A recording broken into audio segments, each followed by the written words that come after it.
రాష్ట్ర స్థాయిలోనైనా జాతీయ స్థాయిలోనైనా ర్యాంకుల్లో నంబర్ 1 నారాయణ. మీ పిల్లల ఉజ్వల భవిష్యత్తుకు నారాయణనే ఎంచుకోండి. ప్రజలందరికీ నూతన సంవత్సర మరియు సంక్రాంతి శుభాకాంక్షలు. ఇట్లు నారాయణ విద్యా సంస్థలు. ఆత్రేయపురంలో జరుగుతున్నటువంటి పడవల పోటీకి అయితే ముఖ్య అతిథిగా హోంమంత్రి అనిత కూడా పాల్గొన్నారు. ప్రస్తుతం ఇక్కడ జరుగుతున్న పోటీలో అయితే పాల్గొన్నారు. మేడం చెప్పండి, ఎలా ఉన్నాయి సంక్రాంతి సంబరాలు? చాలా బాగున్నాయి. అందరూ కూడా హ్యాపీగా, ఒకటే చెప్తున్నా, హ్యాపీగా ఉండండి.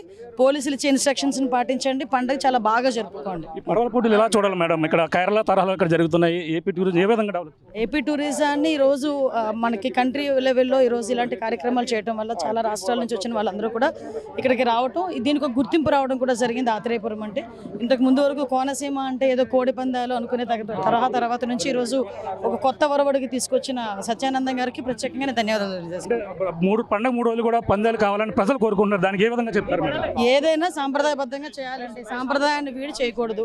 సాంప్రదాయబద్ధంగా చేయండి. పోలీసులు ఇచ్చే ఇన్స్ట్రక్షన్స్ పాటించండి. హ్యాపీగా ఉండండి. అందరికీ సంక్రాంతి శుభాకాంక్షలు. ప్రపంచవ్యాప్తంగా తెలుగు వాళ్ళందరికీ కూడా సంక్రాంతి శుభాకాంక్షలు తెలియజేసుకుంటున్నాను. Thank you. ఇది పరిస్థితి. ప్రస్తుతం అయితే సంక్రాంతి సంబరాల్లో పాల్గొన్నారు. అలాగే ప్రస్తుతం ఏదైతే ఈ యొక్క పడవల పోటీల్లో పాల్గొని ఆమె అయితే ఏదైతే పోలీసులు ఇస్తున్నటువంటి నిబంధనలకు అనుగుణంగా కూడా ఈ యొక్క సంక్రాంతి సంబరాలు కూడా పాటించాలి. ఏదైతే 3 రోజుల పాటు కూడా ప్రజలు కోడి పందాలు కావాలని కోరుతున్న నేపథ్యంలో ఇక్కడ ఏదైతే ప్రజలు అందరూ కూడా ఈ యొక్క సాంప్రదాయబద్ధంగా పోలీసులు ఇచ్చినటువంటి నిబంధనలు అనుసరించి ప్రతి ఒక్కరు కూడా సంక్రాంతి సంబరాలు కూడా జరుపుకోవాలని కూడా హోంమంత్రి అనిత గారు చెప్తున్నారు. ఈ రోజు పడవల పోటీలు ఏవైతే జరుగుతున్న పడవల పోటీలు కూడా పాల్గొని ఆమె అయితే ఇక్కడ జరుగుతున్నటువంటి కనీవిని రీతిలో జరుగుతున్న పడవల పోటీలు ఎంతో కోనసీమ జిల్లాలో జరుగుతున్న నేపథ్యంలో అందరూ కూడా ఉత్సాహంగా పాల్గొన్నారు. అదేవిధంగా పండగ 3 రోజులు కూడా ప్రతి ఒక్కరు కూడా ఆనందంగా గడపాలని, ఈ యొక్క సాంప్రదాయ క్రీడలను కూడా జరుపుకోవాలని హోంమంత్రి అనిత చెప్తున్నటువంటి పరిస్థితి ప్రధానంగా చెప్పాలి. ఇది కూడా తాజా పరిస్థితి. కొత్తపేట నియోజకవర్గానికి, ప్రత్యేకించి ఆత్రేయపురానికి పర్యాటక శోభ తీసుకొచ్చినటువంటి శాసనసభ్యులు బండారు సత్యానందరావు గారు ఈ కార్యక్రమంలో విశిష్ట అతిథిగా పాలుపంచుకుంటూ ఈ కార్యక్రమానికి ఊతాన్ని ఇచ్చినటువంటి హోంశాఖ మార్చులు శ్రీమతి అనిత గారు, అదేవిధంగా మరో మంత్రివర్యులు మిత్రులు కొండపల్లి శ్రీనివాస్ గారు, ఇక్కడికి విచ్చేసిన అందరికీ కూడా నమస్సుమాంజలు తెలియజేస్తూ, ఇవాళ రాష్ట్రం మొత్తం కూడా సంక్రాంతి సంబరాలు నిర్వహించుకునేటువంటి ఆనందకర వాతావరణంలో ఉంది.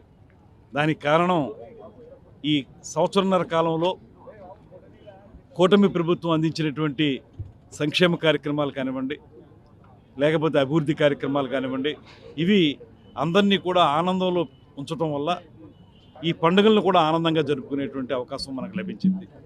ముఖ్యంగా ఇవాళ ఇక్కడ సత్యానందరావు గారి ఆధ్వర్యంలో క్రితం సంవత్సరం ప్రారంభమయ్యాయి ఈ పడవ పందాలు. కేరళ తరహాలో పందాలను ఏర్పాటు చేయడం మాత్రమే కాకుండా ఇందులో పెద్ద ఎత్తున ప్రజల భాగస్వామ్యం కూడా కనబడతా ఉంది. రాజకీయ నాయకులు, అధికారులు, ప్రజలు అందరూ భాగస్వామ్యం వహిస్తూ ఇది మా సొంత పండుగ అనే విధంగా ఈ కార్యక్రమాన్ని నిర్వహించుకోవడంలోనే ఆయన యొక్క విజయం మనకు కనబడతా ఉందనేటువంటి మాటని నేను మనవి చేస్తున్నాను.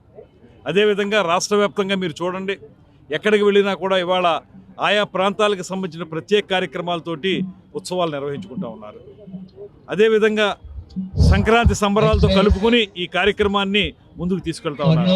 దీనికి కారణం, ప్రధానమైనటువంటి కారణం ఏంటంటే రాష్ట్ర ప్రభుత్వం అందిస్తున్నటువంటి ప్రత్యేక సహకారం.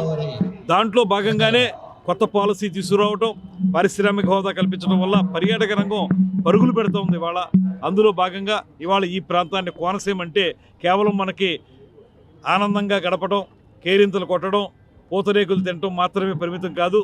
ఇలాంటి క్రీడలు ఏవైతే ఉన్నాయో నీటి మీద నడిచేటువంటి క్రీడలు, ఆ క్రీడలను కూడా మనం అందంగా ఆనందంగా నిర్వహించుకోవచ్చు అనేటువంటిది నిరూపించినటువంటి సత్యానందరావు గారికి అభినందనలు తెలియజేస్తూ, దేశవ్యాప్తంగా అందరూ ఇందులో పాల్గొంటున్నారు కనుక దీన్ని దేశవ్యాప్త పండుగగా జరుపుతున్నందుకు కూడా వారికి అభినందనలు తెలియజేస్తూ సెలవు తీసుకుంటారు. ఆంధ్రప్రదేశ్ రాష్ట్రంలో ఉన్న తెలుగు వాళ్ళే కాదు, ప్రపంచవ్యాప్తంగా ఉన్న తెలుగు వాళ్ళందరికీ కూడా ఎంతో పెద్ద పండుగ, సాంప్రదాయబద్ధమైన పండుగ, సంక్రాంతి పండుగ శుభాకాంక్షలు తెలియజేసుకుంటూ ఈరోజు ఆత్రేయపురం గ్రామానికి పడవల పోటీలకి ఇక్కడికి మమ్మల్ని ఆహ్వానించినందుకు ప్రత్యేకంగా బండ సత్యానందం గారికి ధన్యవాదాలు తెలియజేసుకుంటున్నాం.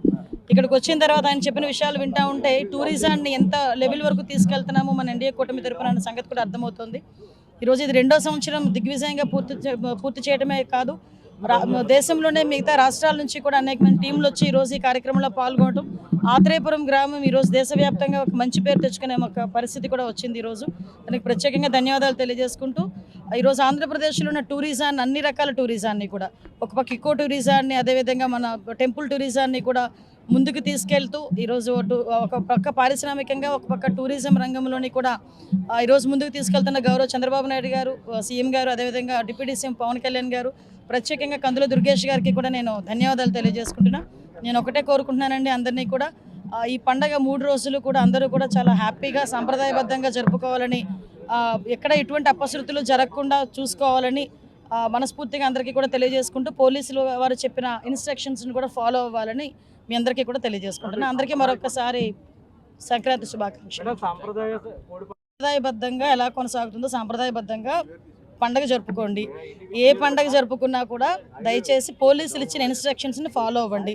ఎక్కడా కూడా ఎటువంటి అపశృతులు కూడా జరగకూడదు. అదొక్కటే మేము కోరుకుంటాం. Local to global news at your finger tips. మీ చేతిలో ఒక ఆయుధం. Download Raw TV app. Media legend Ravi Prakash is back.